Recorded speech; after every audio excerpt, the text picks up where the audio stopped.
Sluggish and neglectful deployment of FEMA and military assistance, coupled with its brazen willingness to privatize any and all relief efforts, laid bare the racist colonialism with which the United States has often administered Puerto Rico, the largest of its 5 major inhabited unincorporated territories. A Politico investigation published in March 2018 made this stunningly clear. Of the individual assistance aid approved in the 9 days after each hurricane, $141.8 million went to Houston, whereas Puerto Rico received only $6.2 million. The amount of personnel and food and water distribution, as well as the number of temporary roof tarps, were at least 2 or 3 times higher for Texas than for Puerto Rico. Although these numbers came out months after the storm, Puerto Ricans could sense the ugly truth that they were being deprioritized, and it was having fatal results. The callous indifference of the Trump administration and several officials from FEMA and the military was demonstrated in so many ways. From employing the talking point that there is a really big ocean separating Puerto Rico from Washington, and that the electrical grid was dead before the storms ever hit, to tossing paper towels to a hand-picked throng of evangelicals in a church in a well-off suburb, believing that constituted compassion. Trump's oblivious condescension stood as stark proof that the citizenship granted to Puerto Ricans in 1917 has always been second class. Puerto Ricans have been excluded from first-class citizenship through a legal process that demonstrates the inseparable tie between colonialism and racism. This process goes back as far as the 1901 case Downs v. Bidwell, decided by some of the judges who ruled on Plessy v. Ferguson, when a new colonial turn of phrase entered the American vocabulary.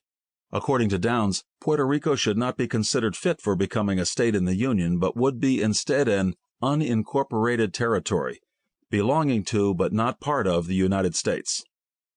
Belonging to but not part of. Separate but also not equal. Sort of. Although most Puerto Ricans grow up not knowing much about this tawdry history, the 1900 debate in Congress about the possibility of Puerto Rico becoming a state was littered with epithets about Puerto Ricans being mongrels and an alien race, unfit to govern themselves. We were bodies, then, that should not mix with the body of white America, for we were already stained with mixture, through both our fraught tropical sweatbox of consensual and non-consensual unions as well as the legacy of our Iberian antecedents, who had already been festooned in Moorish veils of uncertain North African origin. Unwashed bodies, unworthy bodies, and, like the body of Homer Plessy, the Louisiana Creole passenger booted from the whites-only section of the train, bodies marked for exclusion, destruction, the objects of violence, both literally and figuratively.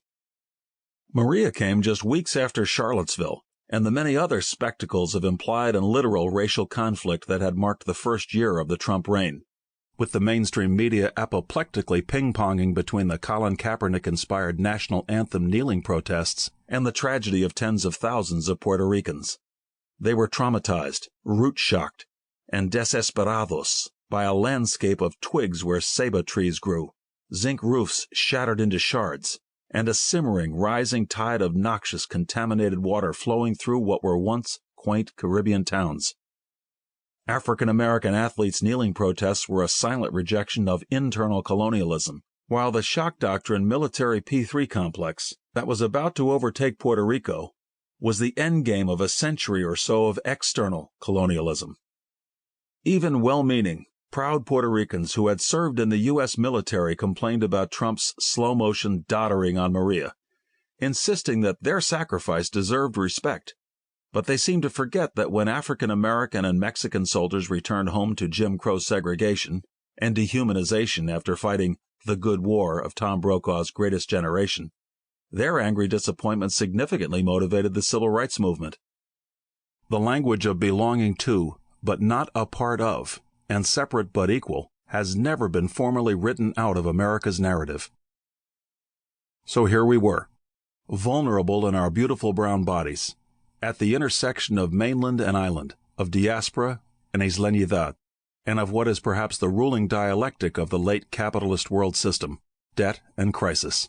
The debt, all $72 or so billion of it, plus $49 billion in unfunded pension obligations, is a kind of fiction. But the crisis is all too real.